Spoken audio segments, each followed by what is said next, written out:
Hey everyone, welcome back.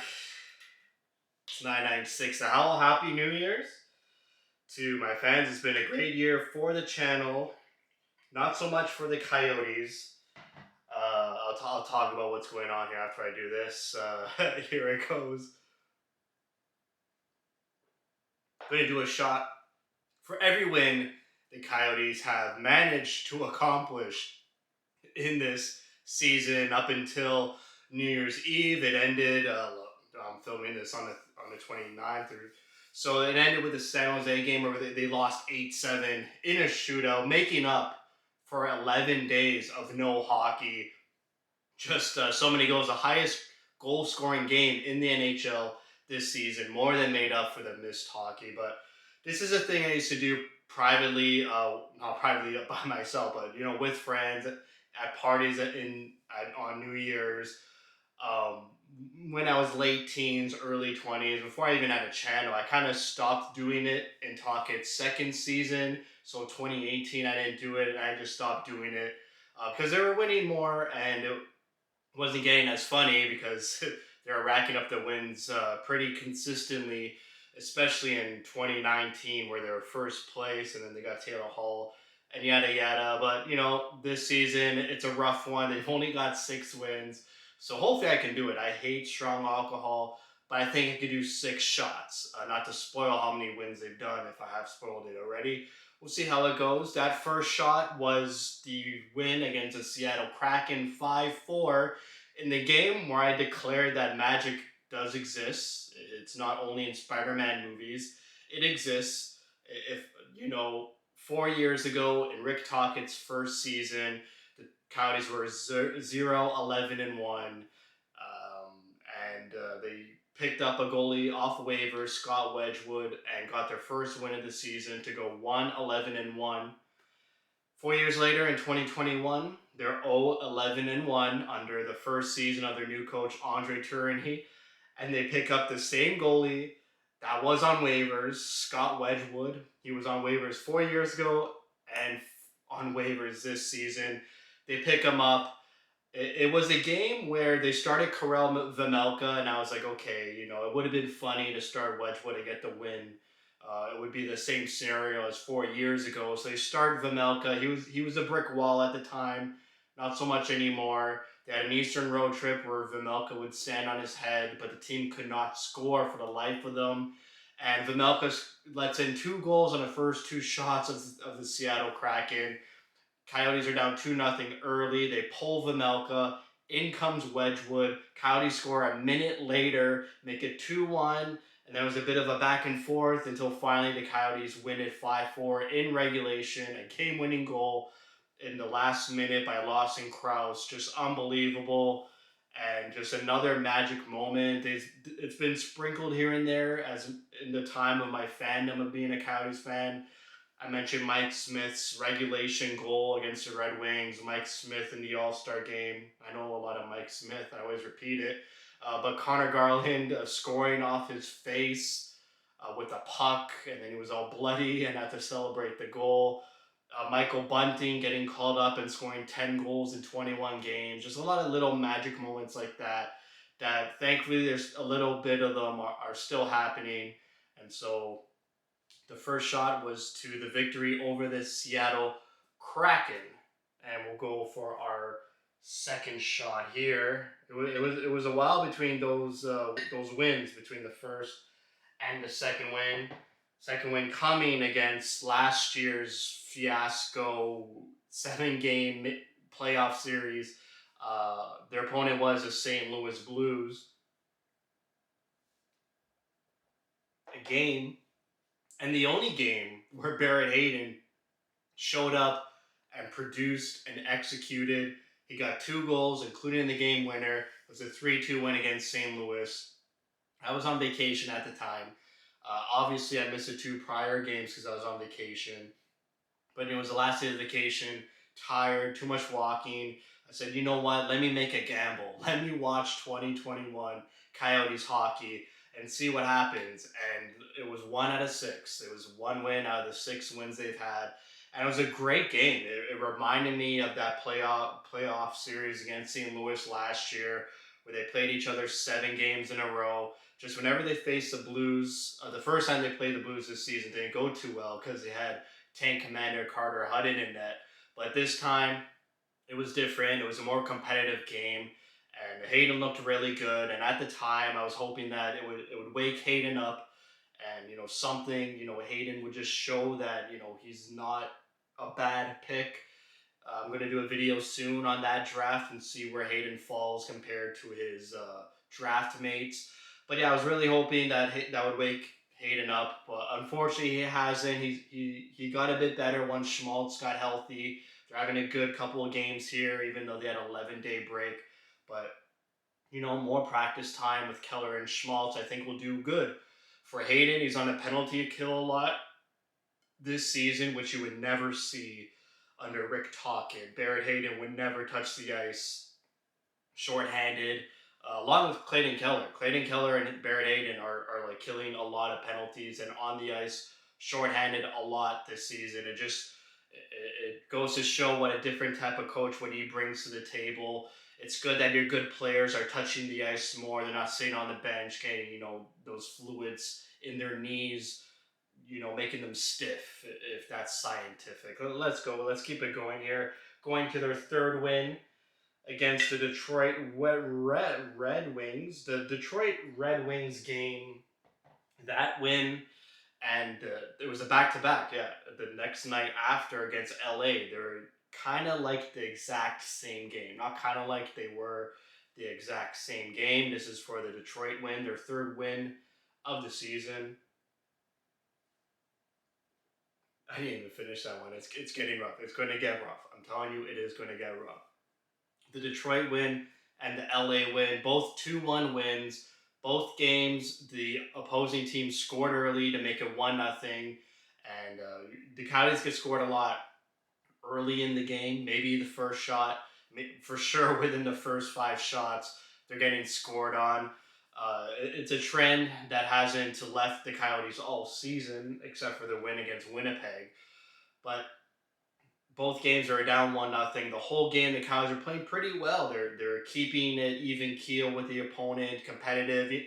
I would say even in both the Red Wings and the Kings game, they dominated the second period, but they had nothing to show for it. And then in the third period, they score late and they tie it up, go into overtime, and Clayton Keller wins it in the Detroit Red Wings game, and Kyle Capobianco wins it against their former divisional rival, the LA Kings, the next night. That was a good week for the Coyotes. That was the same week. I'll finish a shot. This is still the third victory. That was the same week they got their second victory against the St. Louis Blues. It was the best week thus far this season for the 2021 Coyotes. They won against St. Louis, lost in a shootout to Columbus, and then, like I've mentioned, the back-to-back wins against Red Wings and Kings. It seemed like they were turning a corner, and they were playing like competitive, hard-nosed hockey. There was a lot of try, a lot of effort, and then they face a couple good teams, and they kind of lose their mojo after the Red Wings and Kings games. They managed to get their fourth victory against the Winnipeg Jets. Now it's their fifth victory. We had Seattle, St. Louis, Red Wings, Kings, and then Winnipeg, where Winnipeg, it was a 1-0 win, and they had no business winning that game at all. Completely dominated, hemmed in their own zone. This was at a time where the Winnipeg Jets couldn't score for the life of them. And in fact, the next game after this Coyotes game where they lost 1-0, they scored, I think, 8 goals against the New Jersey Devils. But yes, the Coyotes win 1-0 against the Winnipeg Jets. It was one of the best goalie performances I've seen since like a Mike Smith or Darcy Kemper clinic. Another magic moment, maybe. It was the highest number of saves in a shootout for a rookie.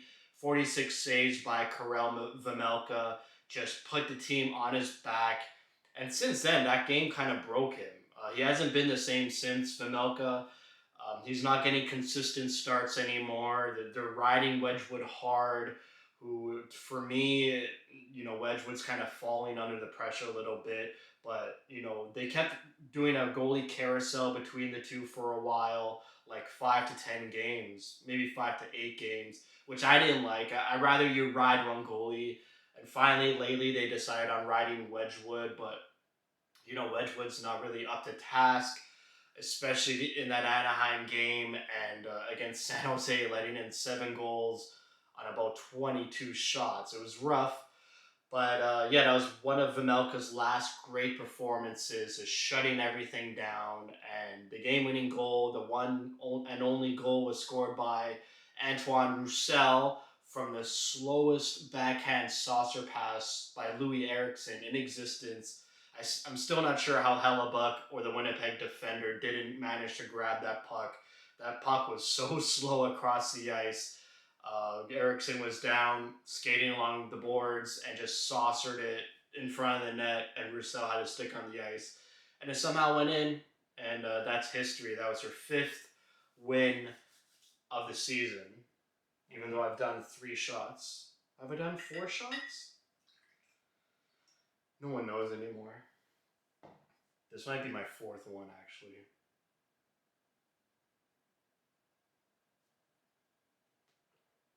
So that's number 4. I got 2 more, even though I'm already on their last win of the season.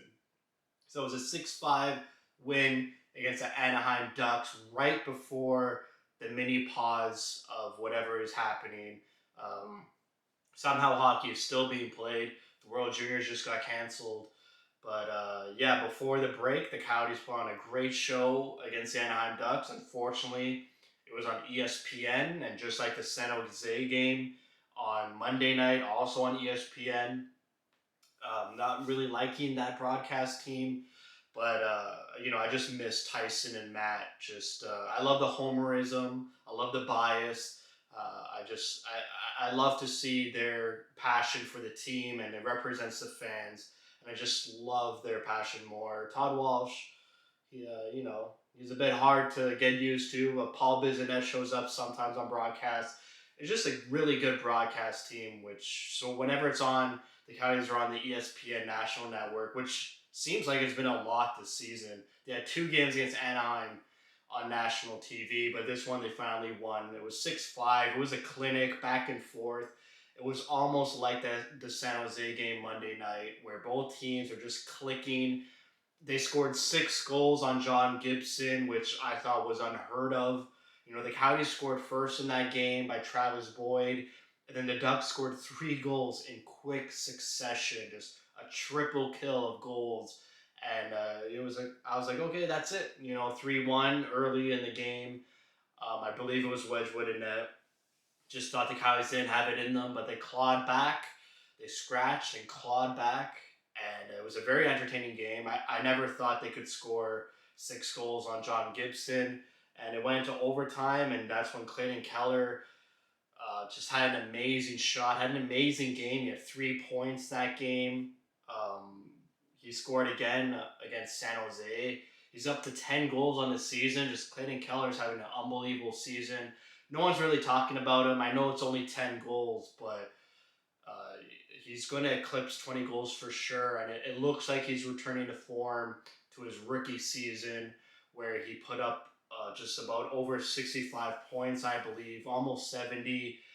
And like in his rookie season, there was no shackles on him. He wasn't tied to anyone. He wasn't worrying about playing defense. He's a top 3 winger. Just let him go out and be offensive. And that's what I'm liking about Keller's game this season. He demands the puck. He commands the puck. He's making plays. The puck's not dying on his stick. He's making skilled plays in tight spaces. When you think in other seasons he would turn it over because he would overthink and think about his head coach in his ear. Hey, you got to skate back. It's 5-on-5. You got to play good defense, manage the puck. But it seems like this season he's just going out and having fun. And paired with Hayden and Schmaltz, hopefully they get it going. They had a couple good games here. They've gotten points against Florida, the Rangers, and Anaheim. Keller had a goal in San Jose, but Schmaltz and Hayden weren't on the score sheet in a 7-goal game by the Coyotes. So that was a bit concerning, but Phil Kessel made up for it for 4 assists. Lawson Krause, okay, Gonna take a shot for Lawson Krause here. This is my fifth shot. Okay, only two more. Doesn't seem that bad.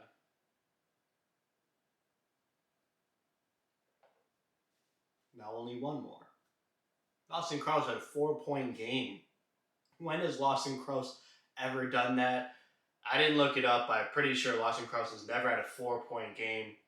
He was awesome against San Jose. He was taking control of the puck. He was skating well. He was so noticeable. He's been battling with injuries here and there and COVID, so maybe that's what's got him down, being like sometimes not noticeable. But the name of the game is just consistency. That's what he's been battling with his whole career. He's just playing up consistent games, playing up points, and doing what he did against San Jose, just taking control of that whatever line he's on, first line or second line, what have you. He's a top six power forward, and he's got to make plays and be noticeable. And if it's not, working for him in the product goal or score sheet production, he's a big guy who could throw his body around. And, if it's not going for him on the score sheet, he should be physical and be that monster that he is. He's got a huge frame. Tyson Nash loves mentioning Lawson Krause's weight and height. Seems like he has a little bit of a man crush on him, but Kessel, like I mentioned, a 4 point night. It seems like Kessel and Larson, whenever they're paired together, and Larson has been injured this season a lot and into COVID and out of COVID protocol. But whenever Larson's healthy, he's paired with Kessel, just like last year with Tocchet. Kessel and Larson, they just have something about them that just works. I'm not sure what it is, because Larson, it's really hard to describe what type of hockey he plays. He's not a big guy, but he gets into dirty areas. He's good at puck retrievals. He wins puck battles in scenarios where you wouldn't think he would come out of the scrum with the puck. But a lot of times he does come out with the puck. He has a great puck vision to pass it. His shot, it leaves a lot to be desired, obviously. He's not known for his shot. But, him and Kessel, for some reason it works. And if it works, don't fix it. If it ain't broke, don't fix it. And here's the last one. The sixth shot for the sixth win for the Arizona Coyotes. It's all about pain for Shane. That's the meme going around on the Reddit. I know Montreal fans say it. Buffalo fans a little bit. They're having a pretty good season. Islanders fans are starting to get on the pain for Shane train. Philadelphia a little bit. Vancouver used to be, but they're still on their 6 game win streak. But it's been a long pause since their sixth win in a row. They won 6 in a row. Coyotes won 6 the whole season in 30 games. But it's pain for Shane, and this is the pain for Shane.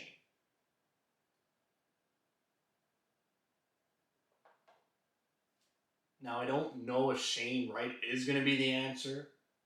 There's a lot of talk that, as the months and years go by, his status of comparables gets changed. First it was like McDavid, but we all knew he wasn't going to be a McDavid. That's more like Connor Bedard might be the next McDavid. And then it went down to Nathan McKinnon, and now it's kind of settling around. He'll be a Patrice Bergeron player, which gives me some pause because that's what they said about Barrett Hayton, that he models his game after Patrice Bergeron. However, if the hockey guy made a video recently saying this, and I think this is true, and what Coyotes fans should take in is that even if they don't get Shane Wright, or even if they do, and he's not as hyped as he is advertised, they have 8 picks in the first 64 players. So the best 64 players in the draft, the Coyotes will have. And so even if they lose the first round pick, or even if they get Shane Wright, they have so many other opportunities to bulk up their roster with talent. And the fact that Bill Armstrong immediately just fired their whole scouting department and rehired some NHL veterans with good resumes on their draft team just shows to me that this is the draft to build on. They have 8 in the first 64, like I said. And then they have a couple more in the 3rd to 6th round too.